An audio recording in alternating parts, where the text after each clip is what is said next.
If your mind never feels quiet, if you feel tired even after resting, if success still feels empty, this story is for you. No motivation, no hype, just a real moment that might change the way you carry your life. Before you try to fix everything, listen to what happens when one man stops holding on to his thoughts. This is a story about pressure, silence, and the power of an empty mind. Ethan Miller was the kind of guy people described as doing fine. He lived in a quiet suburb outside Columbus, Ohio, where the streets were clean, the lawns were always trimmed, and most days looked exactly the same. He had a steady job as a project manager at a tech company, a mortgage, health insurance, and a calendar that was always full. From the outside, his life looked stable. From the inside, it felt overwhelming. Ethan's mind never slowed down. Not during meetings, not while driving, not even late at night when the world went quiet. His thoughts stacked on top of each other. Deadlines, expectations, bills, unfinished goals, and a constant fear that he was somehow falling behind in life. Every night he stared at the ceiling while his phone lit up beside him. Work emails, news alerts, social media posts from people who seemed happier, more successful, more certain. People told him he should be grateful, and somehow that made him feel worse. Growing up in America, Ethan learned that struggle was something you handled quietly. You worked harder, you stayed busy, you pushed through. If you were exhausted, you drank more coffee. If you were unhappy, you set a bigger goal. So Ethan kept going. He took on extra work. He answered emails on weekends. He told himself he would slow down after the next deadline, after the next raise, after the next milestone. But the milestones never stopped coming. One Tuesday morning, stuck in traffic on I-70, something inside him finally gave way. His chest tightened, his heart started racing. His hands went numb. For a moment, he was sure he was having a heart attack. It was a panic attack. By the time he pulled into the office parking lot, his hands were shaking.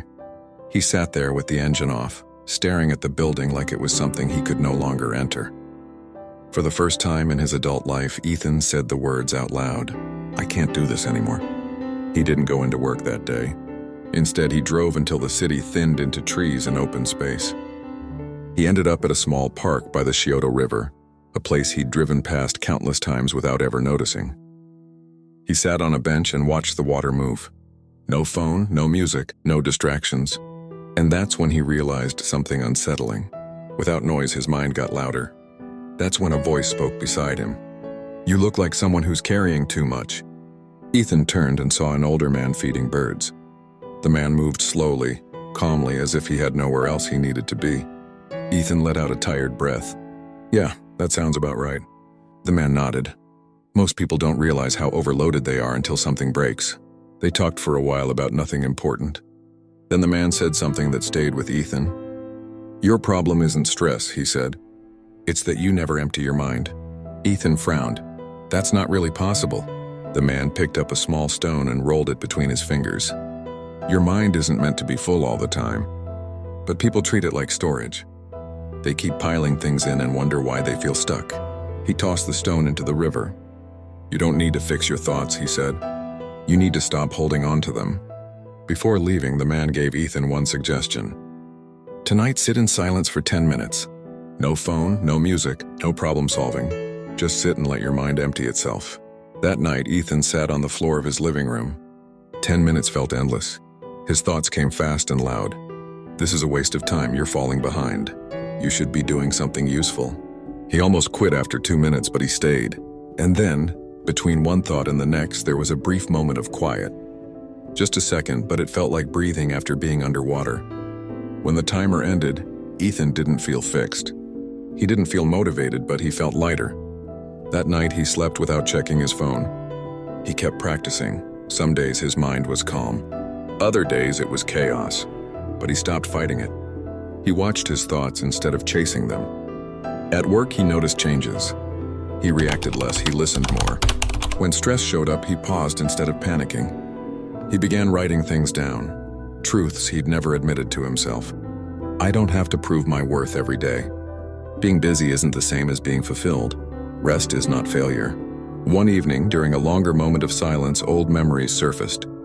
A dream he gave up because it felt unrealistic. A relationship he lost because he was never fully present. A version of himself that wanted to create, to write, to slow down. Instead of pushing those thoughts away, Ethan let them exist. And slowly they lost their grip. He realized the pain wasn't coming from the past. It was coming from replaying it. Emptying his mind didn't erase his history. It gave him space from it. Ethan didn't quit his job or disappear to a new life. He made quieter changes, he set boundaries. He stopped answering emails after dinner. He woke up early to write, not for money, not for recognition, but because it made him feel alive. Life didn't become easy, but it became clear. Months later, Ethan returned to the park by the river. The old man wasn't there, but the lesson was. As he watched the water move, Ethan finally understood something simple and powerful. Your mind doesn't need more pressure, it needs more space. In a world that constantly tells you to grind, hustle, and push harder, sometimes the strongest thing you can do is empty your mind. Let go of the noise. Stop living in yesterday or tomorrow, because when your mind is quiet, your life finally speaks.